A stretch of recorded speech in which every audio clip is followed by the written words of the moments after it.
네, 방금 소개받은 KDI의 송인호입니다. 오늘 제가 발표할 주제는 우리나라의 주택 공급 정책 부분이 우리나라 전반적인 주택 시장에 미치는 영향을 말씀을 드리고자 합니다. 먼저 본론에 들어가기 전에 제가 말씀드리고 싶은 부분은 현재 우리나라의 그 주택 시장을 거시적 관점에서 바라보기보다는 미시적 관점에서 많이 바라보고 있고요. 그 다음에 지역적 관점에서도 전국적 개념보다는 서울이라는 특정 지역에 많이 국한돼서 바라보고 있고, 좀 더 약간 넓힌다면 수도권이라는 서울, 경기, 인천 지역을 중심으로 하는 광역 단위로 좀 더 좁혀서 보고 있는 경향이 강하고 있습니다. 과거 어느 때보다도 서울이라는 지역이 어떤 다른 지역보다도 그 주택 수요에 대한 어떤 그 증가 폭이나 아니면은 투자 자산이나 자산 시장에서의 차지하는 역할이 과거 어느 때보다도 가장 크게 확대되고 있는 상황입니다. 먼저 그 5월달과 6월달 상황을 살펴보면은 서울의 5월달 그 주택 아파트 가격 상승률이 마이너스 0.01%에서 6월달에는 0.11%로 상승으로 전환합니다. 그러니까 2019년 12월 이후 12.16 대책 이후에 상승폭을 줄이다가 4월달에 상승해서 하락으로 반전한 이후 5월달 지나서 6월달에 다시 들어서서는 다시 하락해서 상승으로 전환하게 됩니다.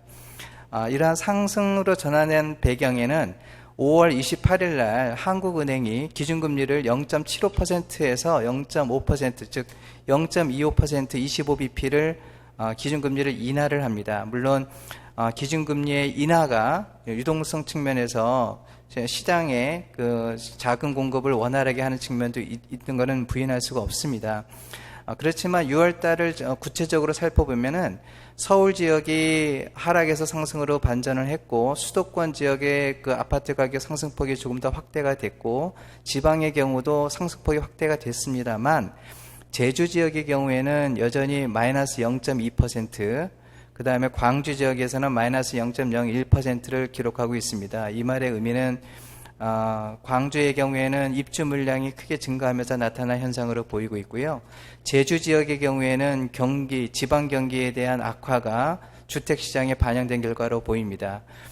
여전히 주택시장은 수요와 공급에 의한 가격 결정 요인에서 기본적으로 이루어지는 원칙을 벗어나지는 않는 것 같습니다. 최근에 서울 같은 경우에는 유동성의 어떤 기준금리 인하에 의한 유동성의 증가 부분, 그 다음에 서울 강북 지역을 중심으로 한 GTX 노선의 교통 호재, 이러한 부분들이 서울 지역의 가격 상승을 유도한 측면이 있지 않나 하는 생각이 들고요. 전반적으로 보면은 정부의 주택 공급 정책이 아무리 증가한다 할지라도 수요 증가 폭을 따라잡지 못하면 주택 가격의 상승을 캐치하지 못할 수가 있겠고요. 그리고 정부의 정책이 아무리 수요를 축소시키는 정책을 한다 할지라도 신규 주택 공급 물량의 속도가 더 크게 빨리 축소가 된다면 여전히 주택 가격을 잡기에는 버겁지 않나 하는 생각이 듭니다. 일례로 2017년도 8.2 대책 같은 경우에 보면은 새로운 규제 지역을 지정했음에도 불구하고 서울의 아파트 가격 상승률은 오히려 가속도가 더 붙어서 상승폭을 더 확대합니다. 규제 지역을 지정했음에도 불구하고 전과 후를 비교해 보면 더 증가하게 되죠. 그 다음 2018년도 9.13 대책 때의 경우에는 종부세 강화가 있었었는데요. 그때도 서울의 아파트 가격을 상승률을 꺾지는 못했습니다.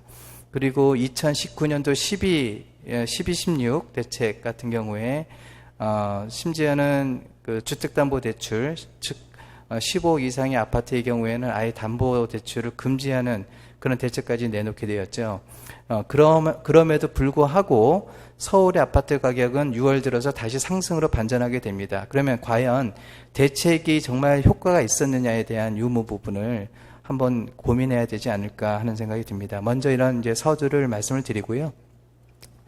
첫 번째 슬라이드는 최근 우리나라 특히 서울 지역과 수도권 중심의 아파트 가격의 특징이 비규제 지역, 또한 비규제 대상 금액을 중심으로 해서 아파트 가격의 상승폭이 확대되고 있다는 측면을 말씀을 드리고 있습니다. 서울 같은 경우에 일시적으로 4월달과 5월달에 마이너스를 기록한 부분의 경우에도 주변 9억 원 이하의 아파트라든가 또한 경기 지역의 9억 원 이하의 아파트의 가격은 상승을 계속 지속하고 있었습니다.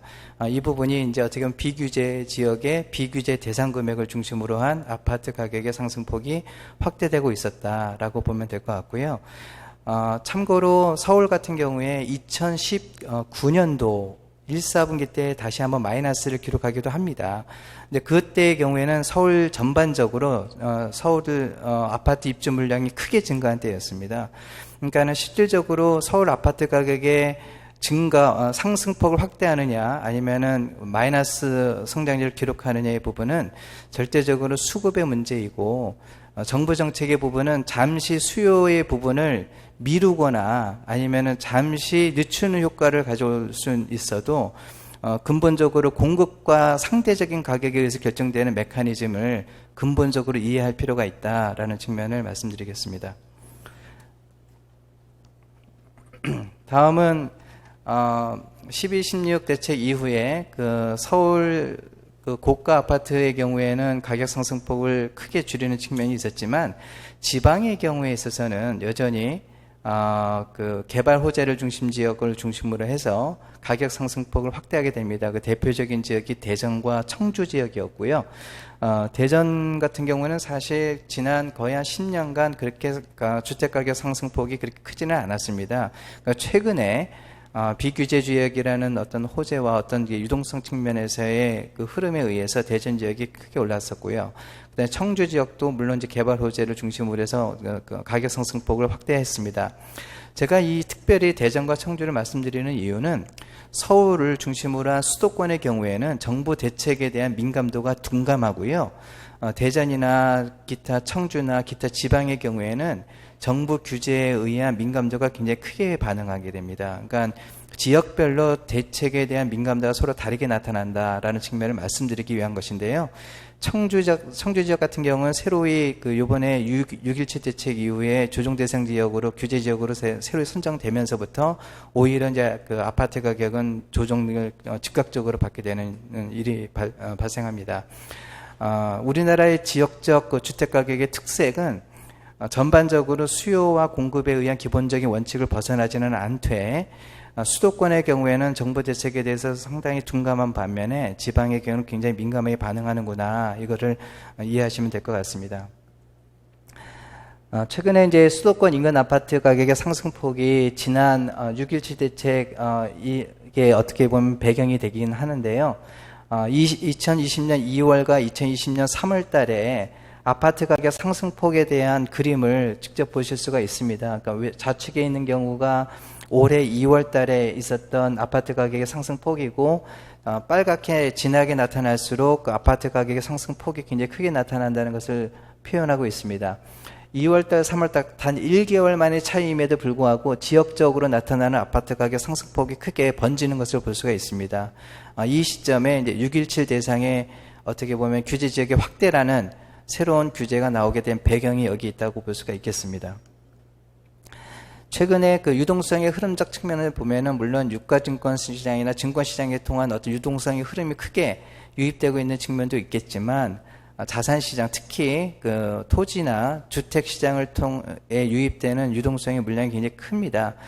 예를 들어서 그 증권 시장의 경우에는 약 한 신규로 25조 원 정도가 유입되었다라고 이제 측면을 이해하고 있고요.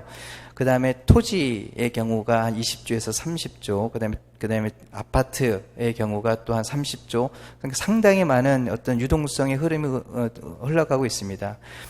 저금리 기조 하에서 예금을 한다는 것은 오히려 기회비용의 기회비용이 커진다는 측면이 강합니다. 그러니까 저희들이 만약에 돈이 그 자산가, 그러니까 특히 그 현금 유동성이 많은 자산가라고 한다면은 은행에 그 예금을 하는 것 자체가 코스트라는 인식이 굉장히 강합니다. 그러니까 어떤 식으로든 흐르게 할 텐데 그 흐름의 대부분이 이제 증권시장과 주택시장이다라고 볼 수가 있겠고요. 특히 주택시장의 경우에는 비규제를 중심으로 해서 흘러가고 있었구나라는 것을 이해해 볼 수가 있겠습니다. 제가 요 그 자산시장의 변동성 변화들을 그린 이유 중에 하나는 이 자산 가격의 변동폭이 크면 클수록 그만큼 그 상승폭에 대비한 하락폭이 크다는 의미가 있기 때문에 자산시장이 가져올 거시경제에 그 미치는 영향 부분을 고려해야 할 필요가 있다는 것입니다. 단지 아파트 가격을 잡는다는 측면이 중요한 것이 아니라 아파트 가격이 상승할 수 있는 이유가 있고 근거가 있으면 올라가는 것이 오히려 상식입니다. 이 우리들의 이 상식적인 어떤 기본적인 인식이 오르는 것이 나쁘다가 아니라 오를 만한 이유가 있고 또 올라야 되는 상황이라면 오르는 것이 경제의 선순환적인 기능을 확대시켜 줍니다. 그러나 이 자산 변동성의 폭이 크면 클수록 어떤 위험이 있냐면 미국의 그 2018년도 글로벌 금융 위기와처럼 거시경제 전반의 경기 침체의 원인으로도 작용할 수가 있습니다. 그러니까는 가격을 일방적으로 잡는다는 측면이 아니라 합당하게 오르고 정상적으로 오르냐, 또 합당하게 내리고 또 정상적으로 내리느냐의 측면이 중요한 것이라면 변동폭은 작으면 작을수록 오히려 자산시장의 안정성은 강화된다라고 볼 수가 있겠고요. 오히려 지금 최근에 나타나고 있는 2020년도의 상황은 자산시장의 변동성이 더 확대되고 있다라는 것을 보여주고 있습니다. 이러한 상황에서 최근 이제 3기 신도시의 개발에 대한 정부 정책이 계속적으로 언급되고 있습니다. 작년도부터 올해에 이르기까지 주택 공급 확충 방안의 가장 중심적인 내용 중에 하나가 3기 신도시의 개발 배경인데요. 여기에 있어서는 기본적인 주택 착공 물량과 주택 준공 물량이 기본적으로 우리가 이해할 수가 있겠습니다. 근데 이제 자세한 사항을 제가 말씀드리진 않겠지만 기본적으로 수도권의 경우에는 연 22만 호 정도가 필요한 상황입니다. 그리고 서울의 경우에는 연 5만 5천 호의 수요가 고정적으로 예상되고 있습니다. 근데 연 18만 호 정도 공급을 한 측면이 오늘 정도 이렇게 정부에서 예상을 하고 있는데요. 수요가 연 22만 호 수도권을 중심으로 해서 필요하다는 것을 기본적인 그 관점에서 본다면은 여전히 공급 정책이 그 수요를 따라가지 않는 측면이 있지 않는가라는 측면이 여기서 나타날 수가 있겠습니다. 또한 주택 공급 측면에서 입주 물량을 살펴보면은 정부 공급 측면이 상당히 입주적인 측면에서 보면 미달되고 있다는 것을 확인할 수가 있는데요. 그 왼쪽에 있는 그림에서 파란 선이 정부가 예측하고 있는 공급, 즉 입주 물량인 반면에 실제로 데이터상에서 나타나고 있는 입주 물량은 크게 하회하고 있습니다. 정부가 4만 호 이상을 공급할 입주 물량으로 예상하고 있는 반면에 실제 데이터에서는 2020년도와 2022년도 사이에 3만 호, 2만 호 밑으로 이렇게 하회하는 것을 볼 수가 있는데요.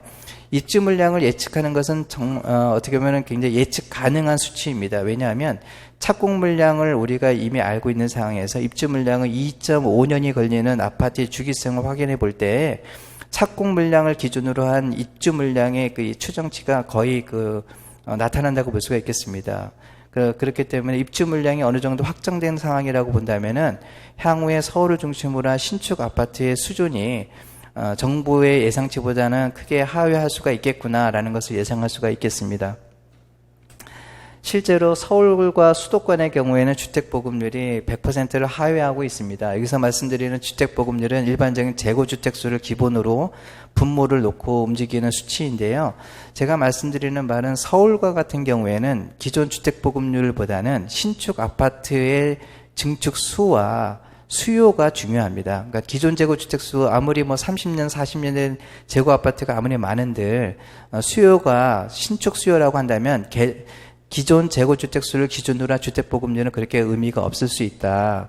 그런데 그럼에도 불구하고 서울은 여전히 주택보급률이 100%를 하회하고 있습니다.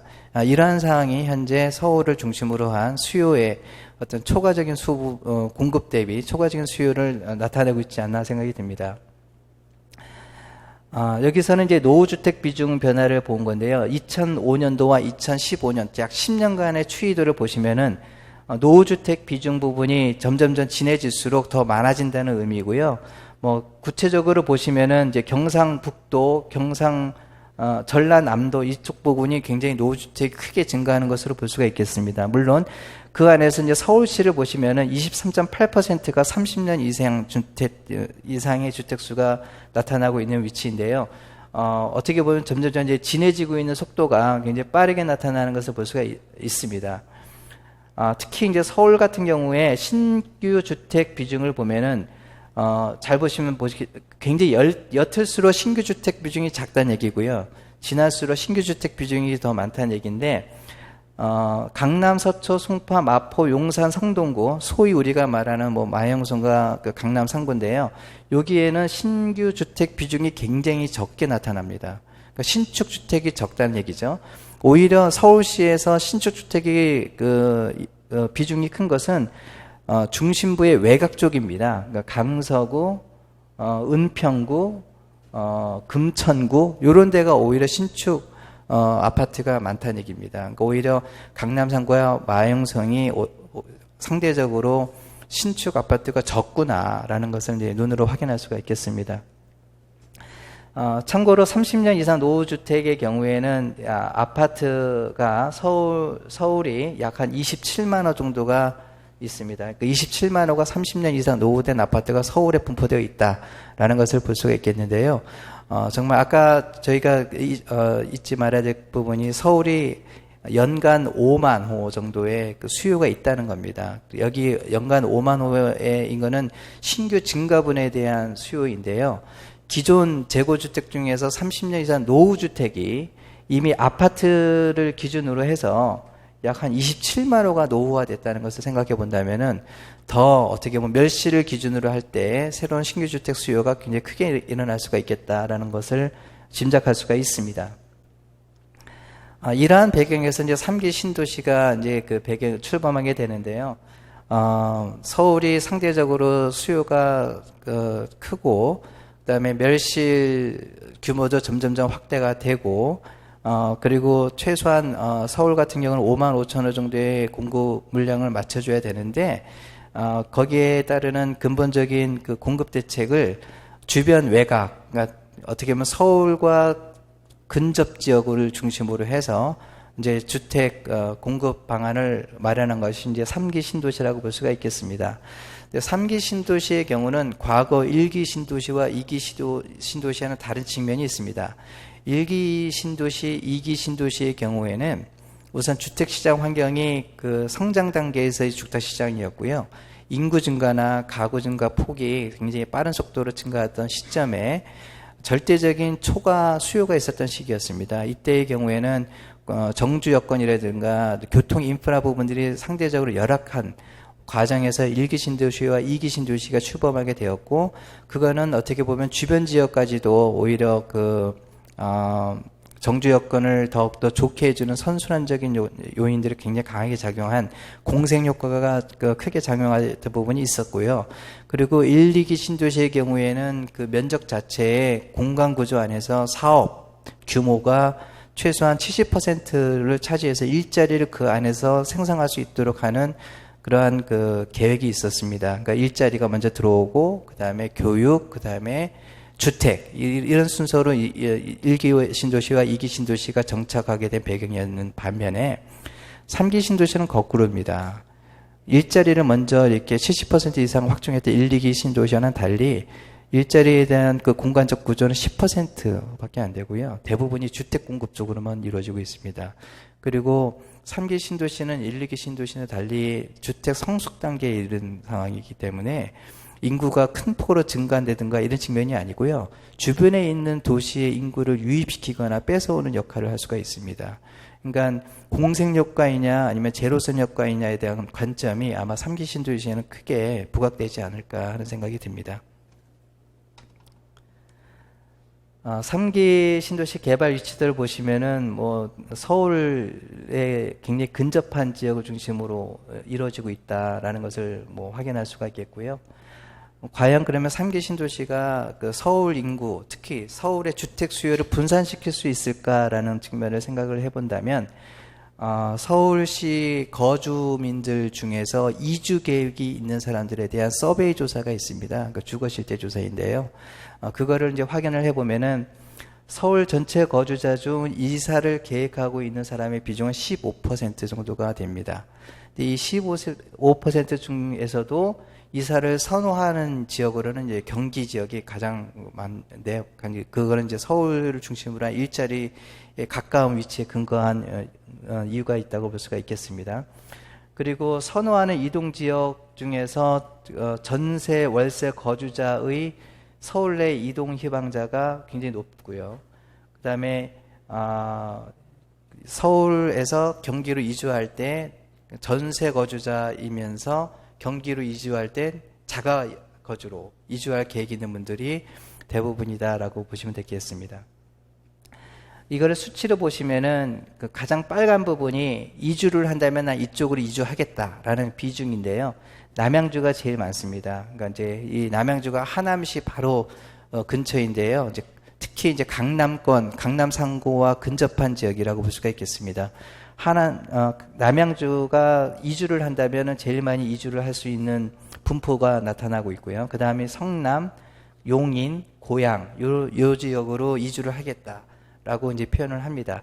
이 지역의 특징이 그 강남 3구와 마용성에 가깝다라는 것을 눈으로 확인할 수가 있겠습니다. 그리고 실제로 서울 거주자 중에서 하남시나 남양주에 서울 거주자이면서도 하남시와 남양주에 아파트를 구입한, 그러니까 소위 여기서는 2주택자 이상이 되겠죠. 이러한 비중이 상당히 높습니다. 거의 뭐 서울 거주자의 매입자 비율 중에 40%이기 때문에 이분들은 지금 이제 아마 대책에 나온 거에 아마 다주택자의 대상이 돼가지고 아마 그 강제적으로라도 움직여야 되지 않을까. 둘 중 하나를 포기한다면 저는 이제 아마 하남시를 포기할 텐데 모르겠습니다. 어떻게 하려는지. 여하튼 서울 거주자의 그 근교, 그 매입자 비중이 상당히 높구나라는 걸 확인할 수가 있겠습니다. 앞서 언급했듯이 과연 3기 신도시가 그 공생 효과를 가지고 있는 그러한 주택 정착의 거주 여건을 확립할 수 있는 성공적인 요인이 될 것이냐, 아니면 주변에 있는 도시의 인프라를 다 뺏어오고 주변에 있는 인구를 뺏어오는 제로섬 효과가 나타날 것인가, 이 부분이 아마 정부가 가장 고민해야 될 부분이 아닌가 하는 생각이 듭니다. 주택 공급과 주택 시장의 관계는 명확합니다. 입주 물량이 늘어나면 주택 가격과 주택 전세 가격은 그 하방 압력을 가져오게 합니다. 구체적인 수치로 뭐 지역별 아파트를 중심으로 해서 실증 분석을 해보면 아파트 입주 물량이 10%포인트 장기 평균보다 상승했을 경우에는 주택 매매 가격을 0.7% 하락시킵니다. 앞서 제가 서두에서 잠깐 언급했었는데요. 2019년도 1, 4분기 서울 아파트 가격이 하락합니다. 그때 2015년도에서 2016년도 우리나라 서울 아파트를 중심으로 한 착공 물량이 굉장히 크게 증가한 때였는데요. 그 착공 물량이 입주하던 시점이 2018년도 말과 2019년도 초였습니다. 그러니까 입주 물량이 증가한 때와 맞추어서 서울 아파트 가격이 그때 일시적으로 이제 하락했던 부분이 있었고요. 참고적으로 말씀을 드리자면 2013년도에 또 서울 아파트 가격이 하락을 했고요. 그 다음에 2008년도에 서울 아파트 가격이 하락을 했고요. 1998년도에 또 서울 아파트 가격이 하락을 했습니다. 그러니까 서울 아파트가 항상 상승했다는 것은 사실 그렇지는 않고요. 저희가 이 1997년부터 2020년까지 서울 거주를 해보았던 사람이라면 다 알 겁니다. 그러니까 반포 아파트 가격의 추이나 잠실 아파트 가격의 추이나 목동 아파트 가격의 추이가 이때 살 걸 하는 그런 느낌을 많이 가지면서 아마 사셨을 텐데요. 그만큼 서울 아파트의 가격도 수급에 의해서 가격이 결정되어질 수 있구나라는 측면이 분명합니다. 다만 정부 정책의 대책이 수요의 위축을 일시적으로 가져올 수는 있으나 근본적인 수급에 대한 어떤 시장적 조류는 바꾸지는 못할 수 있다. 그런데 문제는 대책이 그 약간의 그 왜곡 현상을 가져왔을 때 나타날 수 있는 부정적 부분들이 어떻게 사회경제적으로 파급되어질 수 있느냐 부분이 사실 굉장히 고민해야 될 부분이라고 봅니다. 제가 이제 그 최근에 정부 정책의 대부분이 그 주택 매매 시장을 중심으로 해서 많은 그 대책이 나오고 있습니다. 제가 이것을 말씀드리고자 하는 이유는 우리나라의 임차 시장, 특히 전세 시장은 다른 나라의 임차 시장과는 아주 유일무이하게 다르다라는 것을 제가 말씀드리려고 합니다. 일반적으로 전 세계 주요 선진국의 임차 시장의 임차 가격은요, 굉장히 그 플랫하고 스테디합니다. 안정적입니다. 예를 들어서 2002년도에 뉴저지의 투베드룸 먼슬리 페이먼트가 1,500불이었고요. 지금 2020년이잖아요. 거의 20년이 지났을 때 동일한 시점에 동일한 지역의 먼슬리 페이먼트는 1,800불 정도 됩니다. 거의 상승한 부분이 없죠. 그러나 이것이 일반적인 주요 선진국의 임차 가격에 대한 스테디한 그 가격 변동성이라고 한다면 우리나라의 전세 가격의 변동폭은요, 매매 시장보다 더 큽니다. 이것이 이제 과연 우리나라 전세 시장이 임차 시장인가에 대한 근본적인 의문을 제기하게 되는데요. 참고로 여기 그림을 보시면은 독일의 경우에는 그 임차 시장의 변동성이 0.1%밖에 안 됩니다. 일본도 0.1%, 영국이 매매 시장이 한 3%인 반면에 임차 시장이 1%, 미국이 매매 시장이 1.3%의 변동폭을 가지고 있는 반면에 임차 시장은 0.4%, 굉장히 미미하게 올라가는 거죠. 그러나 우리나라의 경우에 서울 같은 경우를 잘 보십시오. 서울의 경우에는 매매 시장의 변동폭이 3.42%입니다. 그런데 전세 시장의 표준 편차는 3.44% 더 큽니다. 수도권의 경우에는 그 주택 가격의 표준 편차가 2.4, 그런데 전세 시장의 표준 편차가 3%. 그러니까 전세 시장의 변동폭이 매매 시장의 변동폭을 상회하는구나라는 것을 확인할 수가 있습니다. 이 전세 시장의 변동폭이 매매 시장의 변동폭을 증폭하거나 확대시킬 수 있는 요인이 있지 않을까에 대한 근본적인 의문을 제기하게 됩니다. 실제로 전세 가격과 주택 가격 간의 상관관계를 보면은 양의 상관관계를 가지고 있습니다. 그래서 전세 가격 상승률과 주택 가격 상승률의 부분인데요. 그러면은 주택 가격이 상승하면 전세 가격이 상승하느냐, 아니면 전세 가격이 상승했기 때문에 주택 가격이 상승하느냐, 이 부분에 대해서는 어떻게 보면 인과관계를 증명해야 되는 분석이 필요한데 여기에 특별하게 나와 있는 에비던스는 없습니다. 그러나 분명한 부분은 전세 가격이 주택 가격을 상승하는 요인이 좀 강하고 이어서 주택 가격이 전세 가격을 끌어주는 효과가 좀 있겠구나라는 부분을 다음 그림에서 확인할 수가 있습니다.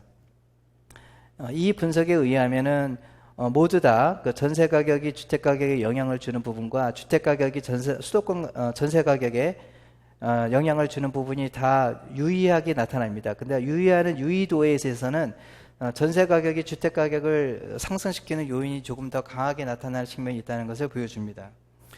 제가 이 그래프를 보여주는 이유는 우리나라의 주택시장 안정화 정책은 주택 매매 시장에 대한 전반적인 어떤 각종 대책을 쏟아내는 내용적 측면이 중요한 것이 아니라 전세 시장의 선진화 방안이 더 중요한 부분이다라는 것을 말씀드리는 것입니다.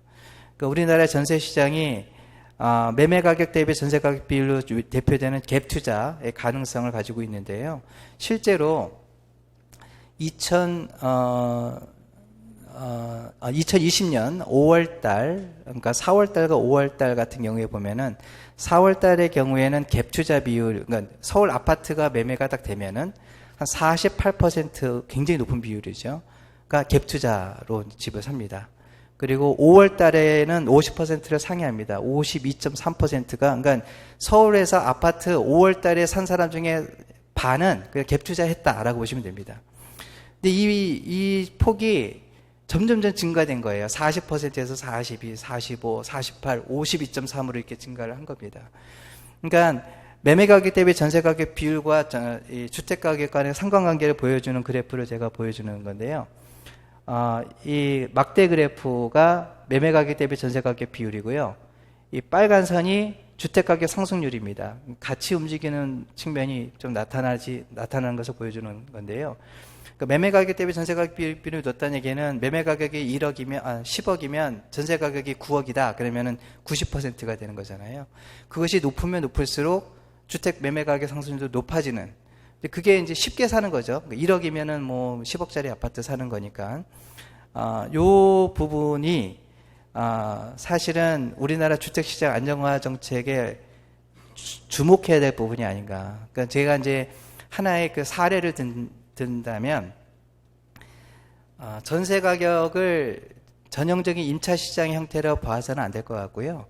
예를 들면은, 뭐, 미국이나 유럽 같은 경우에 내 돈이 9억인데, 집값이 10억이에요. 그런데 내 돈이 9억인데도 집은 안 사고 전 임차로 들어갑니다 하면 이해를 못 합니다.